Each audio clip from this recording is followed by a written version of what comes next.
Tu ne verras plus jamais Henri, furent les mots que Camille a crachés à mon visage à la porte de mon propre appartement à Montparnasse. Est-ce qu'une grand-mère de 68 ans mérite d'être privée de l'amour de son propre petit-fils simplement parce qu'elle a découvert quelque chose qu'elle n'aurait pas dû? Je m'appelle Jeanne Petit, et pendant 3 mois je n'ai pas réussi à bien dormir.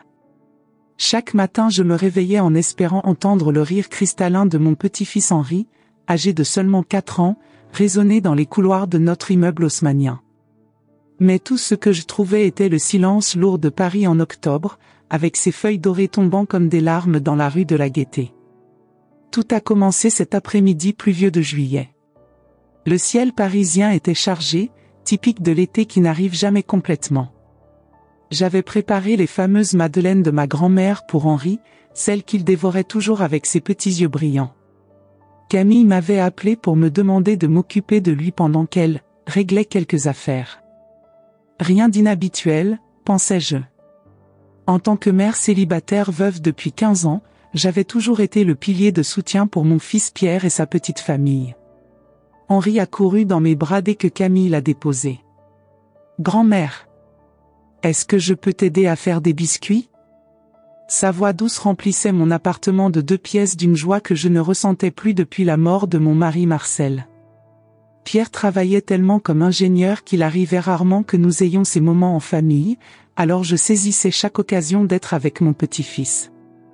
Pendant qu'Henri jouait dans le salon, arrangeant ses petites voitures Citroën en file parfaite sur le tapis persan que j'avais hérité de ma mère, j'ai décidé de ranger quelques affaires dans la chambre que Camille utilisait quand elle restait chez moi les premiers mois de son mariage. C'était là qu'elle gardait quelques vêtements et documents.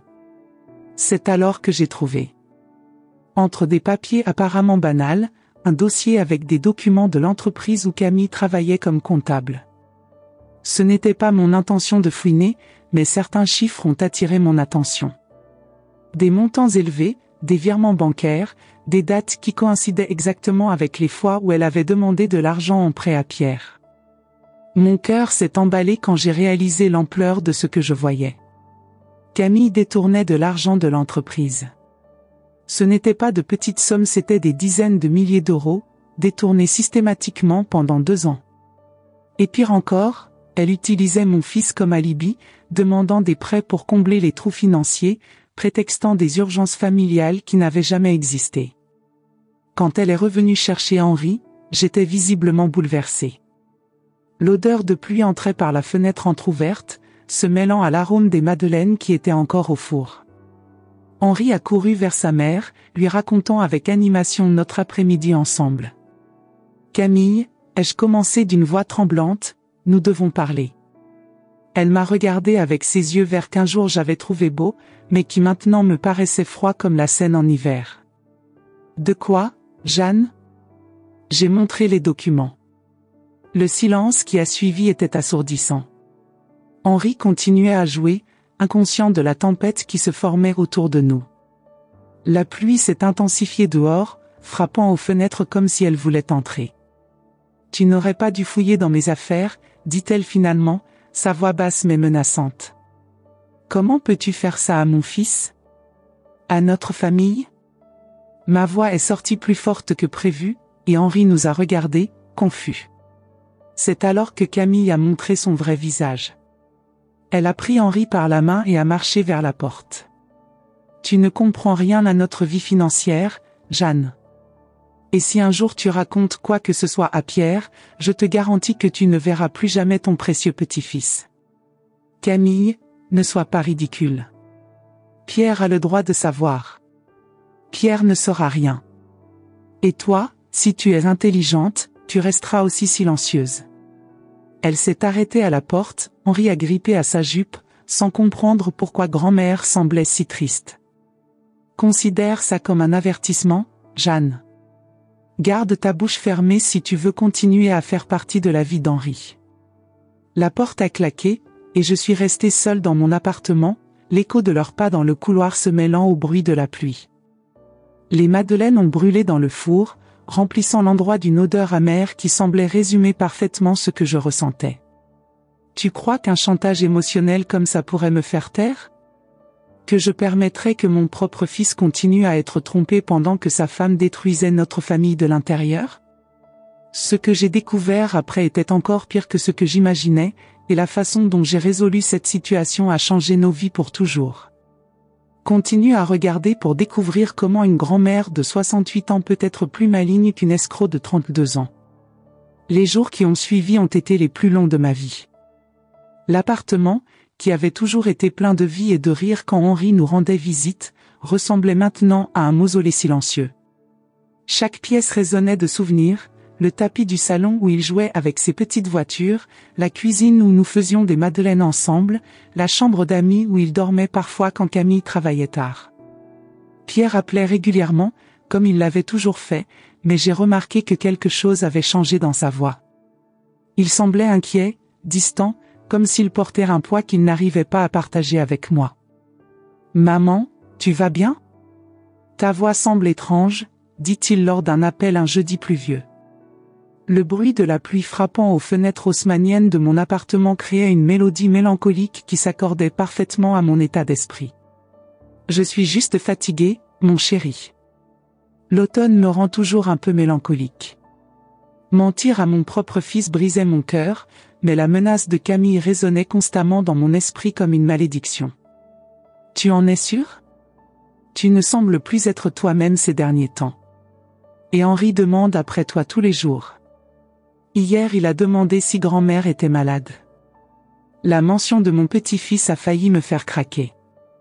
Comment va-t-il ? Est-ce qu'il mange bien ? Est-ce qu'il dort correctement ? Il va bien, mais je sens qu'il remarque que quelque chose a changé.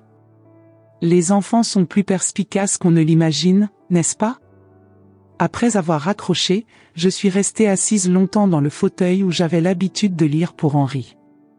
Les pages de son livre préféré, Le Petit Prince, étaient encore ouvertes sur la table basse, marquant le chapitre que nous lisions ensemble lors de notre dernier après-midi. C'est le temps que tu as perdu pour ta rose qui fait ta rose si importante, les mots de Saint-Exupéry m'ont frappé comme un coup de poing dans l'estomac.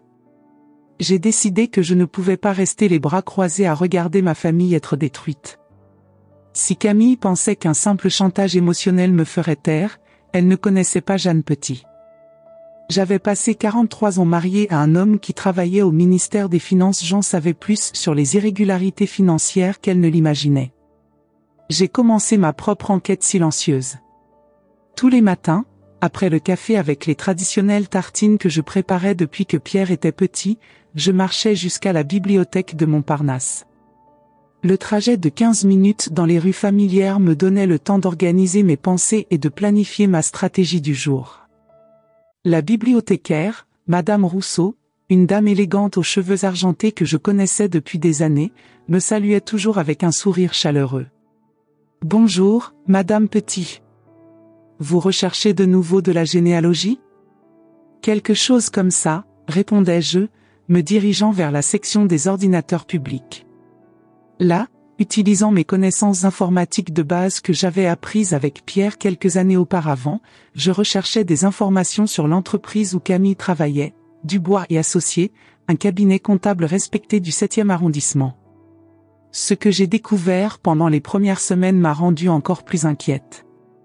L'entreprise avait été mentionnée non pas une, mais 3 fois récemment dans le Figaro en raison d'enquêtes internes sur des irrégularités financières.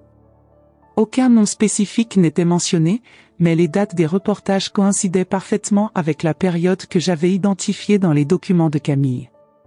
J'ai imprimé tout ce que j'ai pu, créant un dossier organisé à la maison. Marcel disait toujours que l'organisation était fondamentale pour toute enquête sérieuse. J'ai créé des dossiers séparés, documents originaux, articles de journaux, chronologie des événements et notes personnelles. Un après-midi particulièrement ensoleillé de septembre, j'ai décidé de me promener dans le quartier où se trouvait le bureau de l'entreprise. Paris était magnifique ce jour-là. Les arbres du boulevard Saint-Germain commençaient à changer de couleur, peignant la ville de tons dorés et rouges qui me rappelaient toujours ma jeunesse. L'odeur des châtaignes grillées des vendeurs de rue flottait dans l'air, mélangée à l'arôme des cafés et boulangeries qui font de Paris la ville la plus parfumée du monde. Mais mon cœur était lourd d'inquiétude, et même la beauté de ma ville natale n'arrivait pas à soulager l'angoisse que je ressentais. C'est alors que je l'ai vue. Camille sortait d'un café élégant près du jardin du Luxembourg, accompagnée d'un homme qui n'était définitivement pas mon fils. Ils marchaient trop près l'un de l'autre, riaient trop, et la façon dont il touchait son bras ne laissait aucun doute sur la nature intime de leur relation.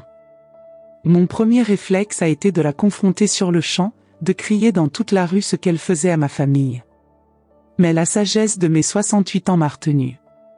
Au lieu de cela, j'ai gardé mes distances et les ai suivis discrètement, mon cœur battant si fort que j'avais peur qu'il puisse l'entendre. L'homme était séduisant, bien habillé, avec l'apparence de quelqu'un habitué à l'argent. Il portait une montre chère qui brillait au soleil et conduisait une BMW neuve. Ce n'était certainement pas une relation occasionnelle. Ils semblaient intimes, à l'aise l'un avec l'autre, comme un couple établi. En les suivant dans les rues familières du 6e arrondissement, j'ai observé comment Camille se comportait de manière complètement différente de la femme réservée que je connaissais. Elle riait fort, gesticulait avec animation, semblait rayonnante d'une façon que je ne l'avais jamais vue avec Pierre. Ils sont entrés dans un hôtel-boutique de la rue de Bussy, un de ces endroits discrets et chers que les Parisiens utilisent pour des rencontres intimes. J'ai attendu de l'autre côté de la rue, caché derrière un kiosque à journaux, me sentant comme une espionne dans un film de mystère. 2 heures plus tard, ils sont sortis ensemble, il l'a embrassée sur la joue et ils sont montés dans des voitures séparées. Mon cœur s'est brisé non seulement à cause de la trahison évidente envers Pierre, mais parce que je comprenais finalement l'ampleur de la corruption morale de Camille. Ce n'était pas une femme qui avait commis une erreur impulsive. C'était quelqu'un qui vivait une double vie élaborée et calculée. Je suis rentré chez moi l'âme brisée. Le trajet en métro a semblé interminable, chaque station me rappelant des moments heureux avec ma famille qui semblait maintenant souillée par cette découverte.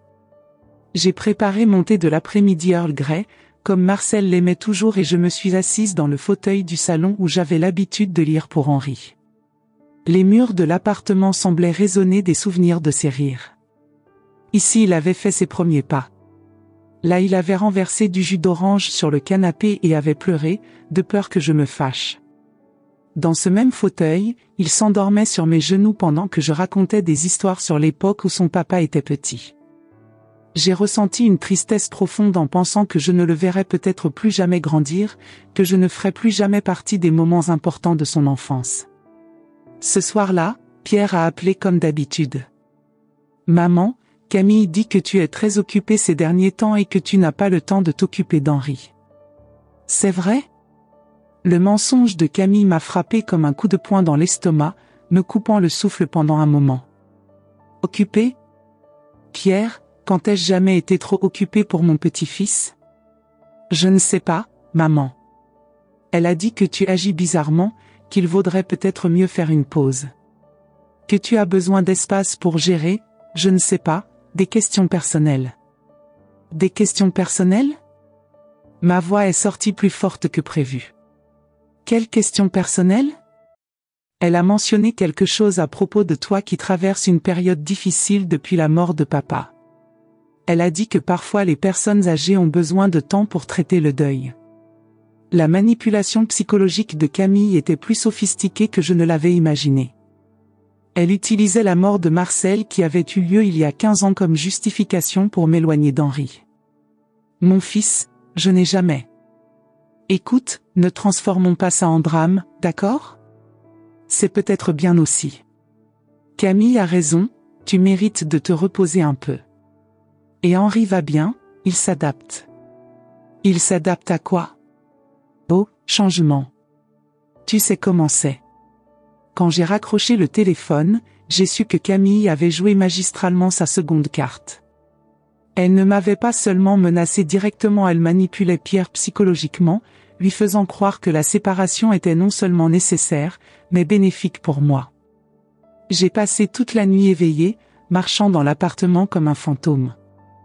La pleine lune illuminait les toits caractéristiques de Montparnasse à travers ma fenêtre, créant des ombres qui dansaient sur les murs comme des souvenirs du passé.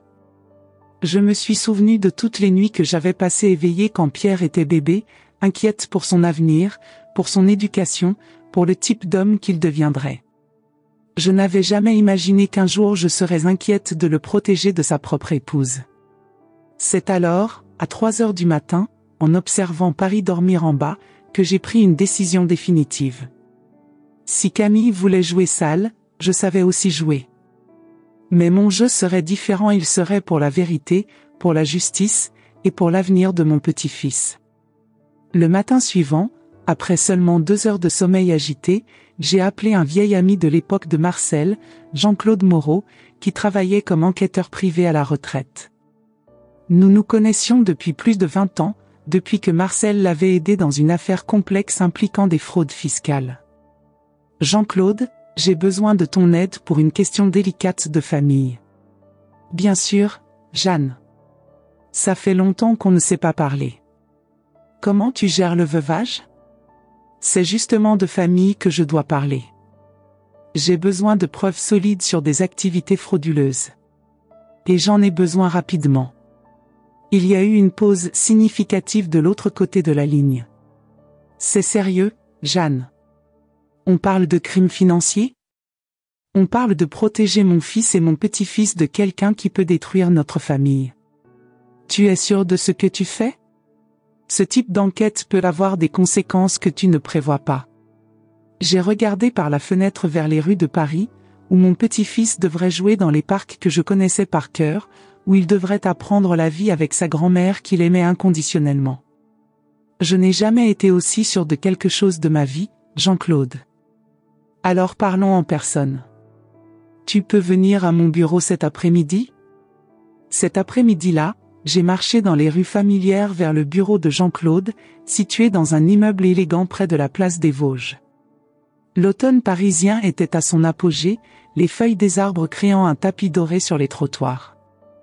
Les touristes prenaient des photos dans les cafés, les couples marchaient main dans la main, la vie suivait son cours normal pendant que mon monde s'effondrait silencieusement. Mais pour la première fois en semaine, j'ai ressenti une étincelle d'espoir. J'avais un plan, j'avais un allié, et j'avais la détermination de faire d'une grand-mère française qui ne permettrait à personne de détruire sa famille. La guerre avait commencé, mais cette fois, je ne serais pas seulement une victime silencieuse. Jean-Claude a travaillé rapidement. En une semaine, il avait confirmé non seulement les détournements financiers de Camille, mais découvert quelque chose d'encore plus choquant. Elle maintenait 3 comptes bancaires différents, dont l'un était utilisé pour entretenir l'amant que j'avais vu au café. Jeanne, dit Jean-Claude pendant que nous prenions le café dans mon appartement un matin froid d'octobre, c'est plus grand que ce qu'on imaginait. Elle ne fait pas que voler l'entreprise, elle blanchit de l'argent à travers des comptes fantômes. Mes doigts ont tremblé en tenant la tasse de porcelaine qui avait appartenu à ma mère. L'arôme du café se mêlait à l'odeur des croissants frais que j'avais achetés à la boulangerie du coin, mais rien ne pouvait enlever le goût amer de la découverte de ma bouche. « Et Pierre ?» ai-je demandé, craignant la réponse. Pierre ne sait rien. D'après ce que j'ai pu découvrir, elle a été très prudente pour le maintenir dans l'ignorance. Les prêts qu'elle lui demande sont toujours pour couvrir des urgences inventées. Jean-Claude a ouvert un dossier rempli de documents organisés méticuleusement. Regarde ça, Jeanne. Ces 18 derniers mois, elle a demandé de l'argent à Pierre 12 fois différentes. J'ai pris les papiers avec des mains tremblantes. Chaque document était un coup de poignard au cœur.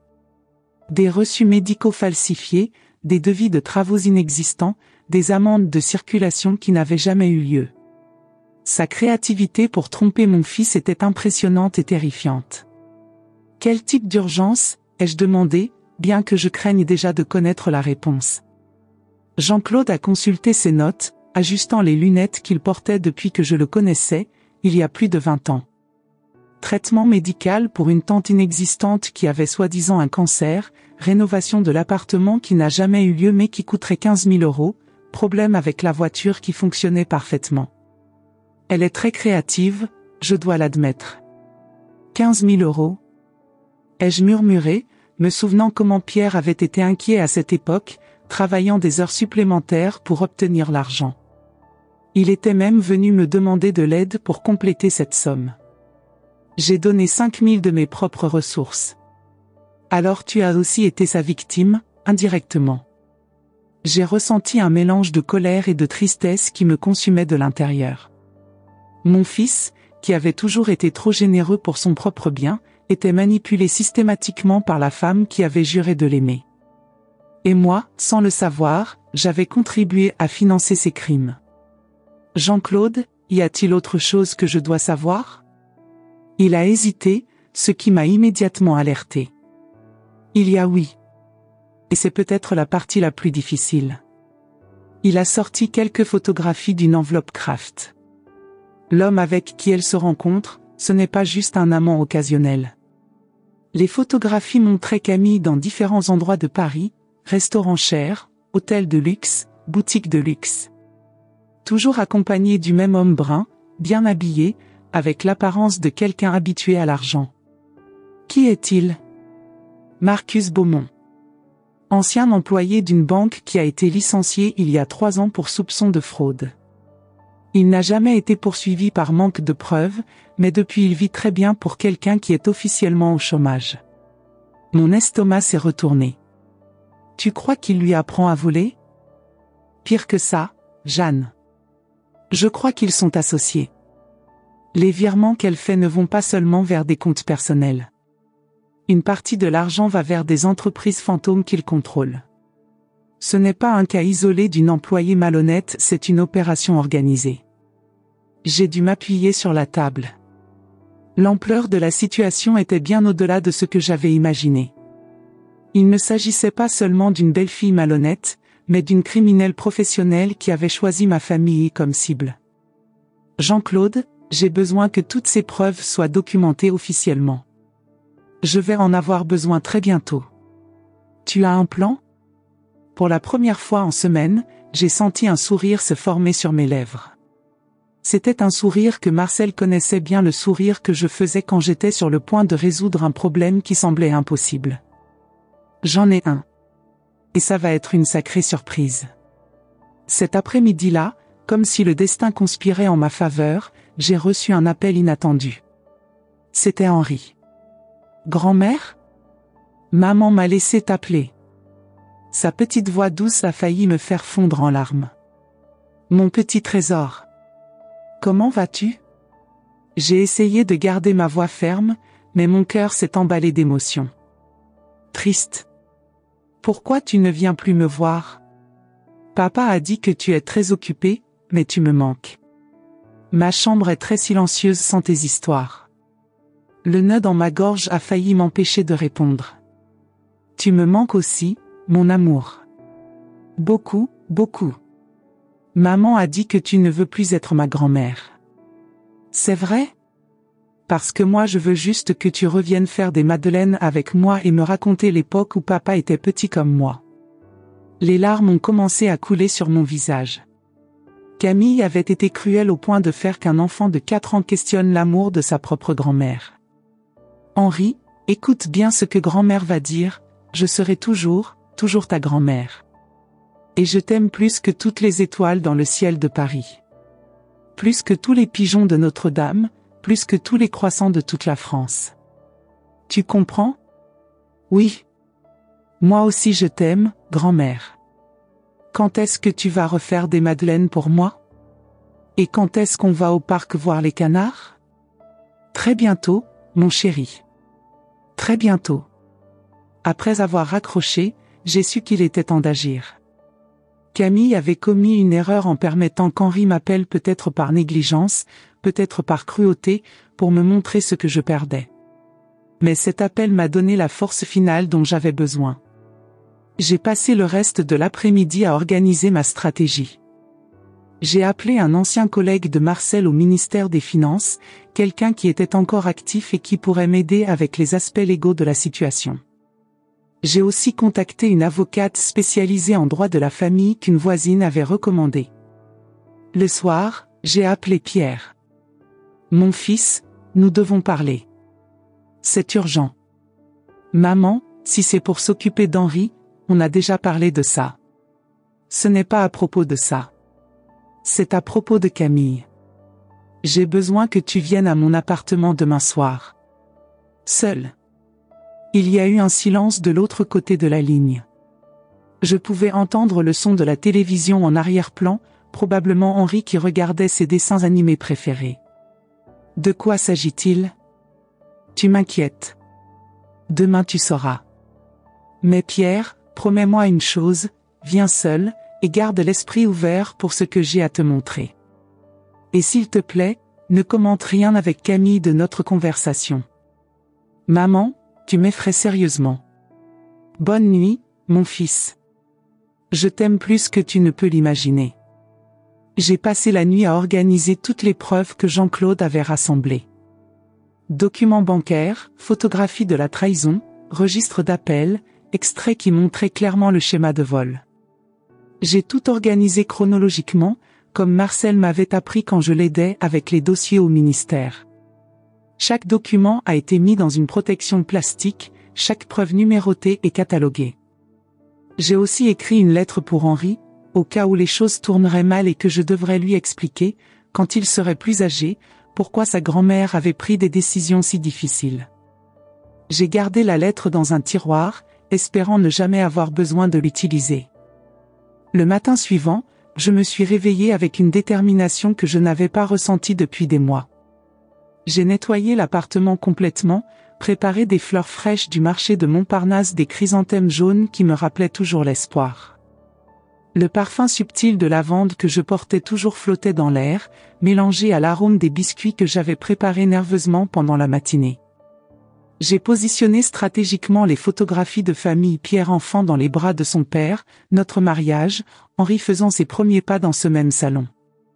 Je voulais que mon fils se souvienne de nos valeurs familiales, de l'honnêteté qui avait toujours été le pilier de notre maison. Pierre est arrivé ponctuellement à 7 heures du soir, comme il le faisait toujours depuis qu'il était enfant. Il semblait fatigué, plus maigre que la dernière fois que je l'avais vu. Il portait le pardessus gris que j'avais offert pour son 35e anniversaire, et avait une expression d'inquiétude qui m'a brisé le cœur. « Maman, tu sembles différente. Plus déterminée. Et pourquoi tous ces documents sur la table? Assieds-toi, Pierre. Ce que je vais te montrer va changer ta vie. Et je te demande de me laisser finir avant de poser des questions. » J'ai commencé par les preuves financières les plus simples, expliquant chaque transaction, chaque virement suspect. J'ai vu le visage de Pierre changer graduellement de confusion à incrédulité, puis à horreur. Ses mains ont tremblé quand je lui ai montré les extraits bancaires qui prouvaient les détournements systématiques. « Ça ne peut pas être correct », a-t-il chuchoté, prenant un des documents pour l'examiner de plus près. Camille ne ferait pas ça. Elle a toujours été très prudente avec l'argent, très responsable. Continue à regarder, mon fils. Il y a beaucoup plus. J'ai ensuite montré les reçus falsifiés, les factures forgées, tout le réseau élaboré de mensonges qu'elle avait construit pour justifier les demandes d'argent. Pierre est devenu de plus en plus pâle alors que la vérité se révélait. Mon Dieu, la rénovation de la salle de bain qui n'a jamais eu lieu. Le problème de voiture que je n'ai jamais vu. La tante malade que je n'ai jamais rencontrée. Sa voix sortait de plus en plus basse. Comment ai-je pu être si stupide? Tu n'as pas été stupide. Tu as fait confiance à la personne que tu aimais. Mais il y a plus, Pierre. Et ça va être encore plus difficile. C'est alors que j'ai montré les photographies d'elle avec Marcus Beaumont. Pierre a complètement pâli, ses mains ont commencé à trembler visiblement. Depuis combien de temps tu sais? Sa voix est sortie rauque, presque inaudible. 3 mois. Depuis cet après-midi de juillet quand j'ai trouvé les premiers documents dans la chambre qu'elle utilisait ici. Et pourquoi tu ne me l'as pas dit avant? Pourquoi tu m'as laissé continuer à vivre ce mensonge? Ma voix a presque failli. Parce qu'elle m'a interdit de voir Henri. Elle a dit que si je racontais quoi que ce soit, je ne reverrais plus jamais mon petit-fils. Et elle a tenu sa menace, Pierre. Ces 3 mois ont été les plus longs de ma vie.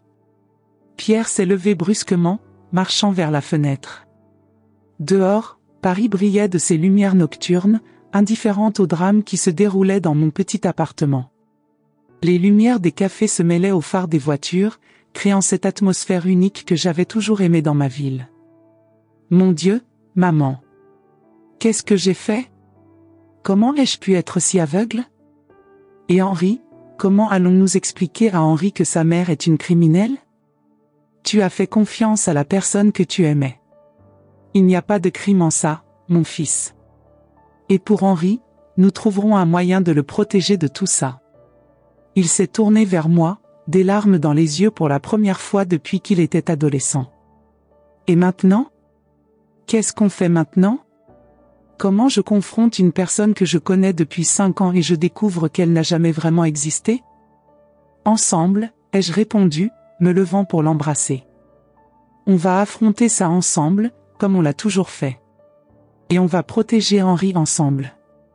Cette nuit-là, Pierre est resté dans l'appartement. Nous avons parlé jusqu'à l'aube, planifiant chaque étape, chaque mot qu'il dirait à Camille. Nous avons décidé de lui donner une chance d'avouer, de chercher de l'aide, de peut-être minimiser l'impact sur Henri. Mais au fond de mon cœur, je savais qu'une personne capable de construire un réseau de mensonges si élaboré n'abandonnerait pas facilement. La bataille ne faisait que commencer. La confrontation finale a eu lieu un vendredi pluvieux de novembre. Pierre avait passé la semaine à rassembler son courage et à organiser ses pensées. Nous avions décidé qu'il confronterait d'abord Camille seule, lui donnant la chance d'avouer, peut-être, de chercher de l'aide.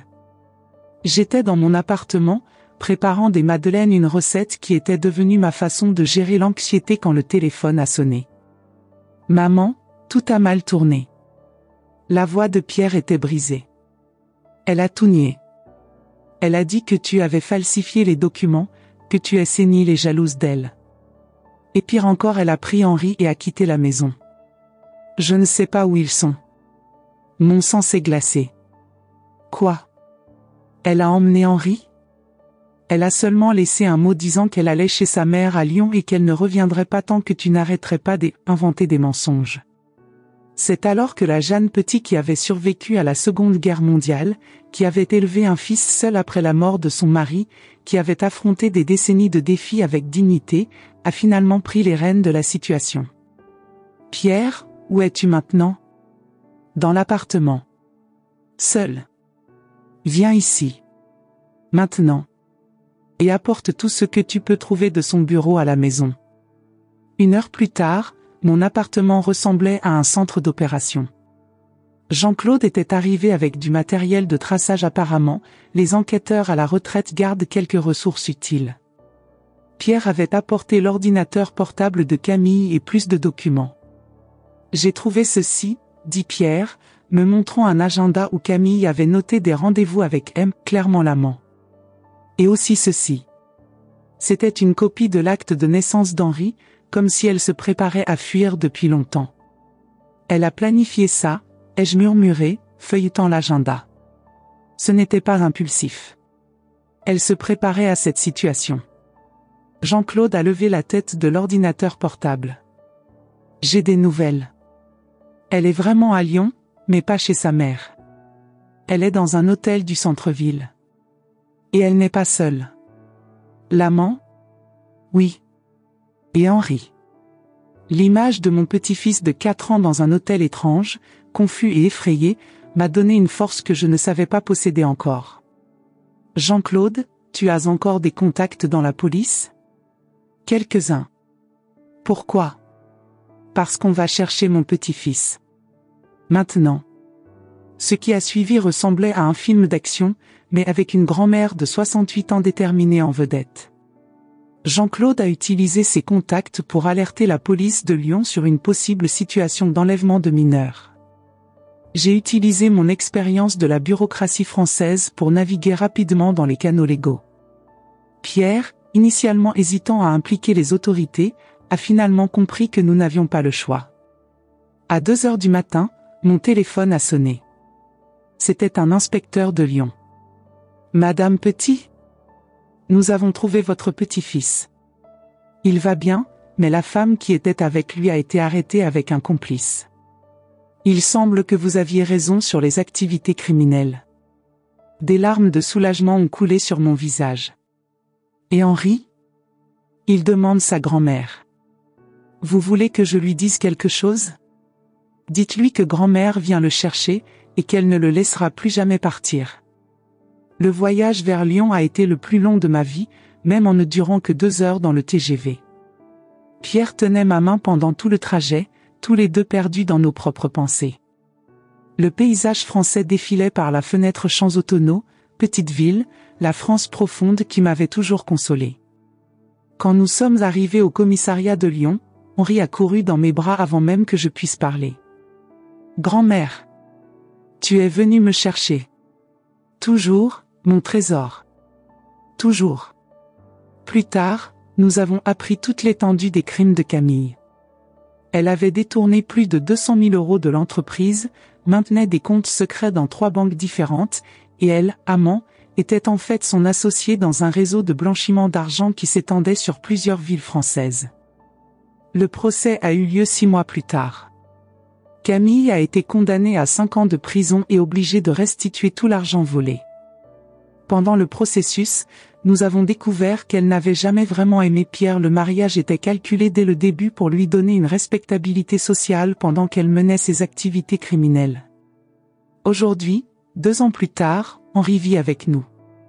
Pierre a vendu l'appartement qu'il avait partagé avec Camille et a acheté une maison plus grande à Montmartre, avec une chambre spéciale pour moi et un jardin où Henri peut jouer. Tous les matins, je me réveille au son de son rire résonnant dans la maison.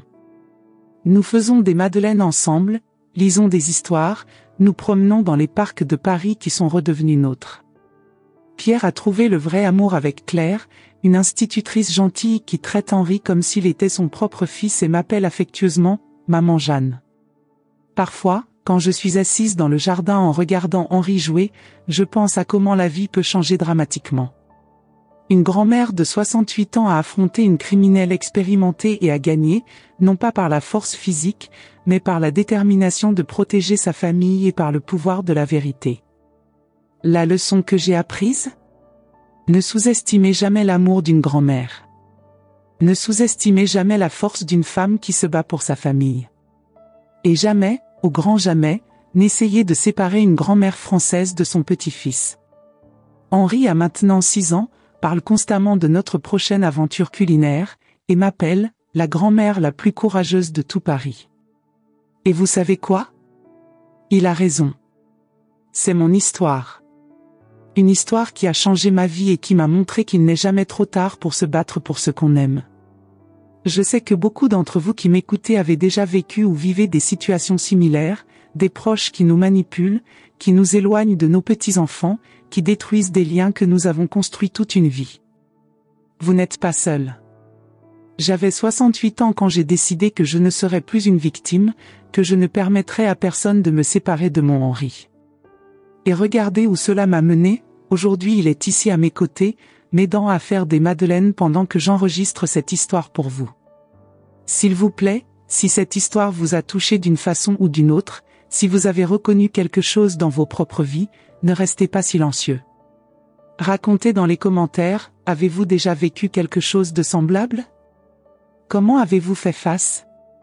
Quels conseils donneriez-vous à d'autres personnes dans la même situation ? Vos témoignages peuvent sauver des familles. Et si vous voulez continuer à écouter des histoires vraies comme celle-ci, des histoires de personnes qui n'ont pas abandonné, qui se sont battues et ont gagné, abonnez-vous à la chaîne. Activez la cloche. Parce que vous méritez de savoir que peu importe l'âge, nous pouvons toujours recommencer, toujours nous battre, toujours gagner. Henri vient de me demander, « Grand-mère, les gens vont-ils aimer notre histoire ?» Et j'ai répondu, « Oui, mon chéri, parce que c'est une histoire d'amour et de courage. » À la prochaine histoire. Avec amour, Jeanne Petit.